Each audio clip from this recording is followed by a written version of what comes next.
Once, a long time ago, there lived a king, and this king had lost his wife. And so it was just him and his daughter, Kate. So with time, the king, he married again, and he met a lovely woman to become his queen. And that lovely woman also had a daughter called Kate. And so it was, in this particular royal family, once the king and queen were happily married, there were two Kates.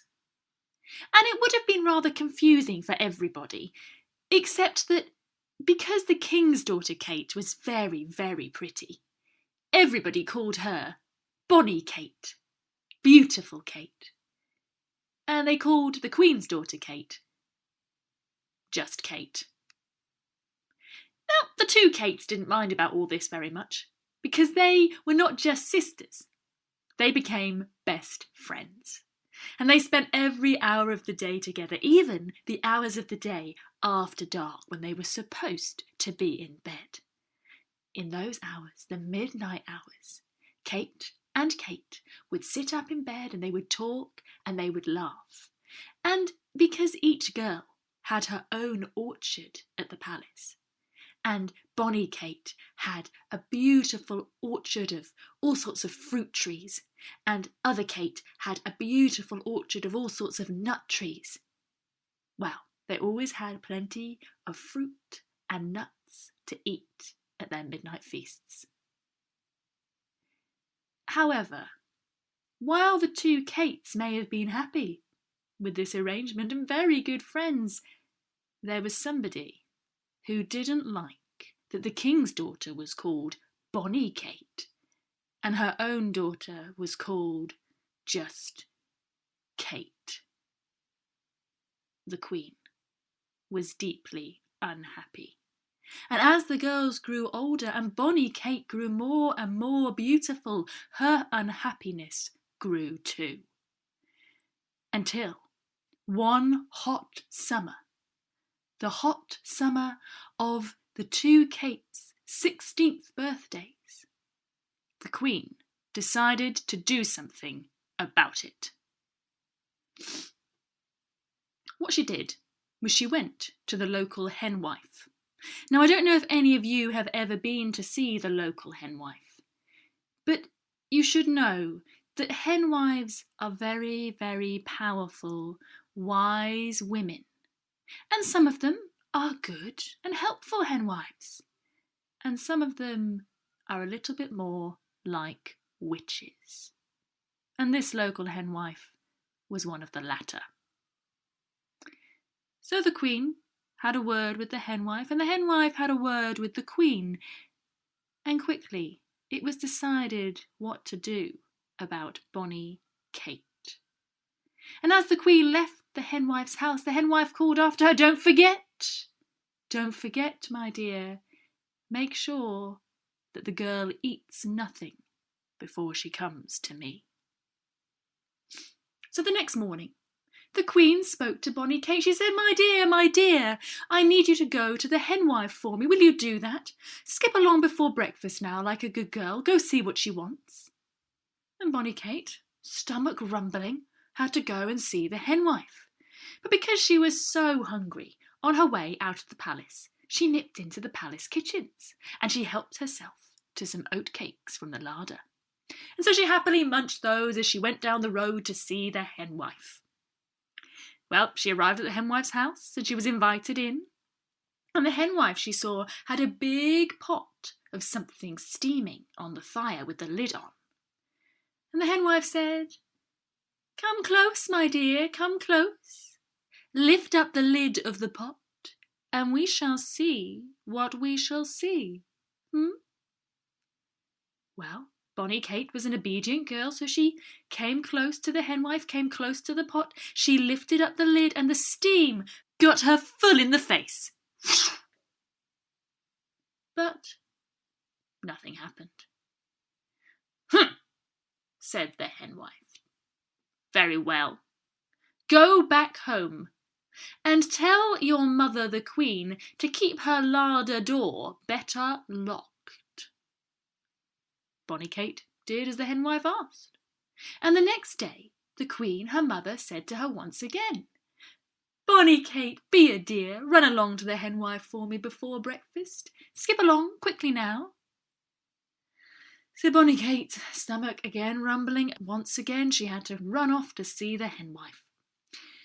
And this time when she went past the kitchens, the larder door was tightly locked.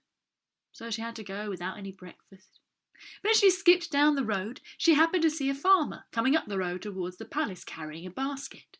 And she smiled at the farmer and she chatted with the farmer, and he said, "Oh, you're such a bonny, happy girl. Here, I've got some sweet peas in my basket. Would you like some to munch on as you go on your way?" And Bonny Kate said, "Why, thank you, sir. Yes, I would." And so she munched those sweet peas all the way to the henwife's house. And once again, there was the henwife. She said, "Come close, my dear, come close. There is the steaming pot. Lift up the lid, and we shall see what we shall see. And Bonny Kate did as she was asked. And once again, she got a full face full of steam. But nothing happened.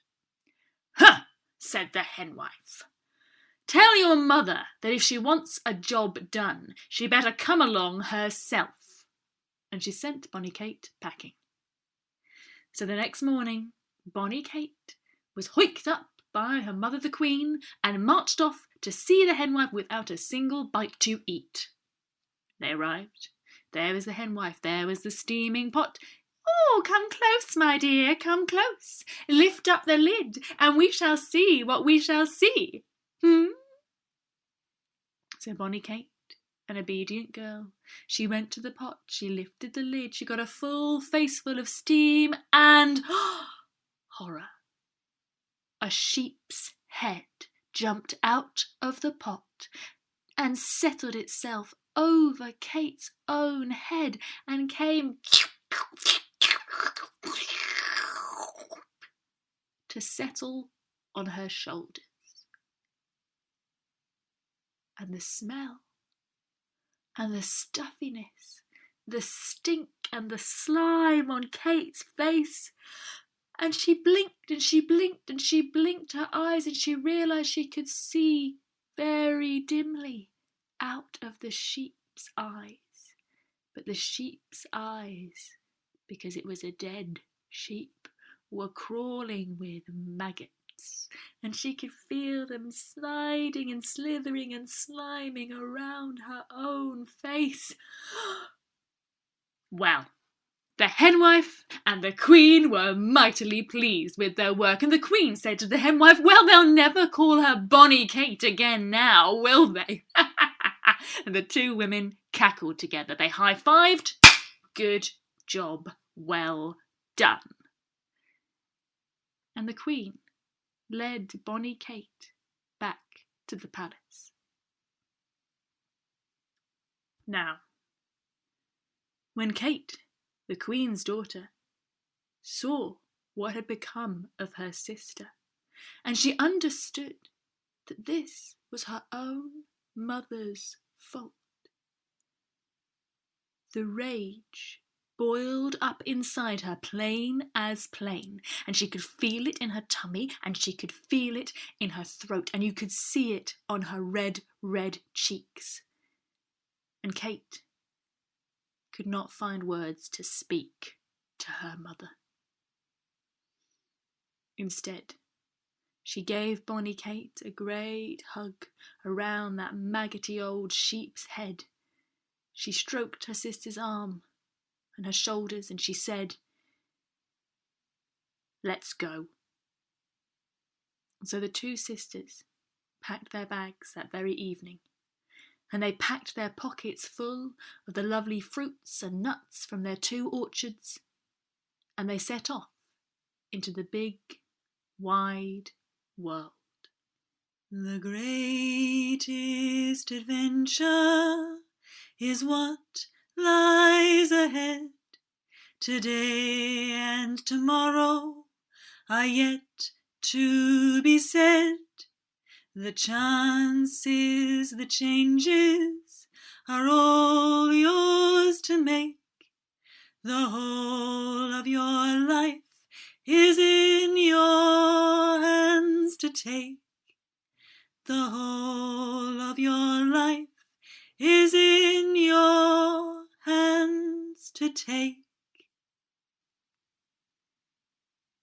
Well, Kate and bonny Kate travelled for many days, for many miles, for many moons, until at last they crossed the borders out of their parents' kingdom and into another land. But that land was a kingdom very much like their own, and in that land there was another palace. And soon, very soon, Kate and bonny Kate, still with her sheep's head bowed, covered over with a handkerchief wrapped tight under her chin to try and hide from the stares of the people that they passed, the two of them stood outside that palace. For Kate had heard on their way there that in this palace there were two princes, and that the eldest prince was deathly ill, but that the king and queen would pay anybody who could sit with him all night long and see what ailed him. When they arrived, she knocked smartly on the back door, and she declared herself somebody who was happy to work in the kitchens for her sister and her bed and board, but also somebody who was willing to take a chance at sitting all night with the ill prince. "Very well," said the cook, "you're a bold girl and a foolhardy one, no doubt, for none has survived that task so far. But come in, be welcome, we'll certainly give you bed and board until your time comes to sit with the prince. And meanwhile, as you say, you will work hard." And so things were arranged. Bonny Kate had a room high up in the attics where she could hide her sheep's head, and Kate worked hard in the kitchens until the day arrived when it was her turn to sit with the prince. And when the day came, they led her up to the fine room where the prince lay ill in bed, wasting away. And they seated Kate beside the bed and bade her a fond and sad good night, for both the king and the queen were convinced they would never see this bold young kitchen girl again. "But wait," said Kate, "what will you do if you do see me again? If I get through the night and sit with your son, what will you pay me?" "A bag of gold," promised the king. And then they left. Well, Kate sat there, and she sat there, and she sat there, and nothing happened. And she was just beginning to nod off when midnight struck. Dong! And on the last stroke of the clock, Kate watched as the prince rose from his bed, walked to the door, walked down the spiral staircase to the stables outside in the courtyard, and there, as if in a dream, he saddled his horse, and Kate swiftly jumped up behind him, and the horse cantered off with the prince into the night. And they rode through hills and valleys and through a great wood. And as they rode, Kate began to feel a little bit peckish and a bit tired, and she looked up and she saw there were some hazel trees. So she reached up as they rode and she grabbed some hazelnuts down from the branches and she stowed them in her pockets for later. And those nuts made her smile because they reminded her of home and her own orchard back in the king's gardens. But still, she and the prince kept riding through the night until at last they came to a great cliff. And they stopped at this cliff face, and the prince called out, open up, 'tis I, the prince, and his fair lady behind him," added Kate. And the rock of the cliff face moved, and it opened up like a door, and the horse and Kate and the prince cantered through, and they went deep, deep, deep down underground. And then Kate began to see little lights flaring in the darkness, and she realised they were the lights of the fairy folk. And sure enough, Soon the prince had dismounted from the horse, still as if in a dream, and he had been taken up in the arms of the fairy ladies, and they were dancing and dancing and dancing the night away with him, spinning him round and round and round and round. Well, Kate, she very much didn't want to be seen, so she crept to a corner of the cave and she made herself small and scarce and still. But she watched, and she saw how tired the prince was becoming, dancing and dancing and dancing the night away in the arms of the fairy folk, but he could not seem to stop. And as Kate began to understand the prince's illness, her sharp ears picked up whispers. And she leaned in, and she leaned in, and she leaned in, and she heard what those whispers were saying. It was two of the fairy ladies talking. They were watching a baby fairy playing. The baby fairy was playing with a wand, and the whispers said, "Oh, isn't it sweet to watch him playing with the wand? Can you imagine? Just think if those poor mortals only knew that 3 taps from that wand, why, it's so powerful. It could fix any spell, any curse. It could even sort out that poor girl up at the palace with the sheep's head. Just 3 taps of the wand, no less. Ah, look at him playing." When Kate heard that, she knew what she must do, and she waited until the 2 fairy women had wandered away, and then she took the hazelnuts from her pockets, and she rolled them across the floor towards the baby fairy. The baby fairy looked down and saw the hazelnuts, and dropped the wand and took up the hazelnuts in his little fairy palms and began to play with those. And quick as she could, Kate had snatched up the wand and gone back to her corner. Well, the night finished quickly after that. The prince at last stopped dancing as dawn was breaking. He climbed again astride his horse, and Kate climbed up behind him, clutching the wand tightly in her pocket. And soon Kate and the prince were safely back at the palace. And the king and queen came in the morning and exclaimed, "It's impossible that you are still alive." "Well," said Kate, "here I am, and I'd like my bag of gold, please. And what's more, I'd like to sit again with the prince this evening. So what will you give me if I spend a second night at his side?" "Well," said the king, "you have done very well so far, so I suppose I will give you 3 bags of gold." "Very good," said Kate. And without waiting another moment, she was out of the room and up the stairs to the attics. She burst into her sister's room.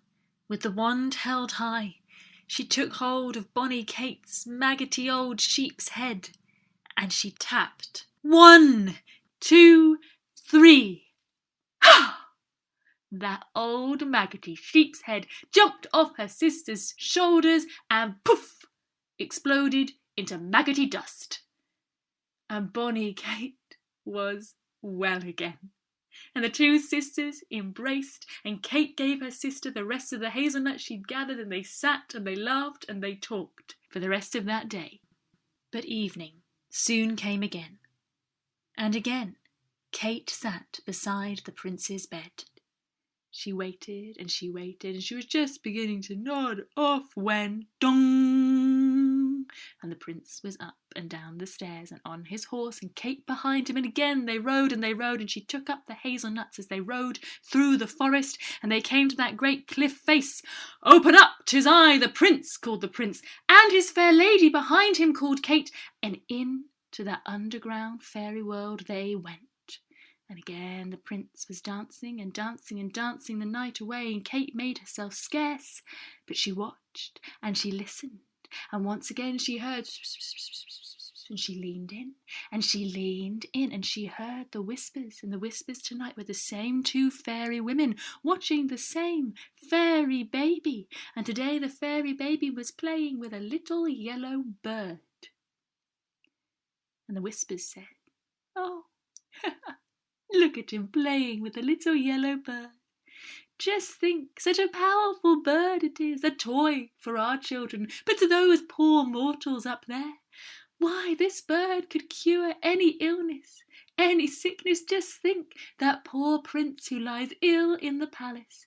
Why, just 3 bites of this little bird, 3 bites no less, could cure that prince completely. And then Kate knew what she had to do. And as soon as those 2 fairy women had wandered away, quick as a flash, there was Kate with her hazelnuts, and she was rolling them towards the fairy baby, and the fairy baby looked down and started to play with the hazelnuts in its little fairy baby palms. And Kate had caught up the bird and stuffed it into her pocket, with a little bit more difficulty than she'd had with the wand, but still the bird went in. And then the night was almost over, the dawn was breaking, she and the prince were back on the horse, riding and riding and riding back through the woods to the palace, and the prince was back in bed. But it was not yet morning. The king and queen had not yet arrived, and so Kate took that little yellow bird, and she wrung its neck, and she cooked it over the fire in the prince's room, turning it on a little spit round and round and round, until just as morning was breaking, the bird was ready. And she took it to the prince, and she carved into it, and she fed the prince 1 bite, 2 bites, 3 bites. And the prince, the colour flooded back into his cheeks as he swallowed that 3rd bite of little yellow bird. And he sat up in bed, and his eyes opened wide and alert and bright for the first time since Kate had first seen him, and he looked straight at Kate and he laughed. And she laughed too. And then he had so much energy, he jumped out of the bed. He caught Kate's hands. He said, "My goodness, what has been happening? Where have I been? I feel I could dance and dance and dance." And Kate said, "Well, you have been dancing." And the 2 of them got to talking about everything that had happened, because really it was quite complicated. And they sat beside the fire, and they talked and they laughed and they laughed and they talked, and Kate found some more of the hazelnuts in her pockets, and she cracked the nuts, and, well, she and the prince got to know each other very well indeed. And so it was that when the king and queen came to check on their son, and they saw him up and laughing and cracking nuts with Kate by the fire, they were overcome with joy. And they offered Kate not just 3 bags of gold, but anything her heart desired. "Well, that's easy," said Kate. "I'll tell you what I'd like." And looking deep into the prince's eyes, she said, "I would like what's usual in situations like this. I would like to marry the prince, and I would like half the kingdom." Well, the king and the queen, they were rather surprised, but they could not refuse, and the prince, looking deep into Kate's eyes, could not refuse either. And so it was that the 2 of them were married. But they weren't the only wedding taking place in the palace that day, because bonny Kate, while she had been waiting and waiting for Kate to come back from fairyland and fretting, she had got talking to the prince's younger brother. And, well, they'd got along rather well too, and so it was decided that bonny Kate would marry the younger prince as well. So there was a lovely celebration. But after both the Kates were married, they were left with a problem, because once again, in this particular royal family, there were now 2 Kates. And it would have been confusing, except that the eldest prince decided to call his Kate Crackernuts, because, he said, it was while they'd been talking and laughing and cracking nuts together by the fire that he'd grown to know and love her. And so it was that bonny Kate was bonny Kate. Just Kate became Kate Crackernuts, and all of them lived happily ever after, all summer long and far beyond.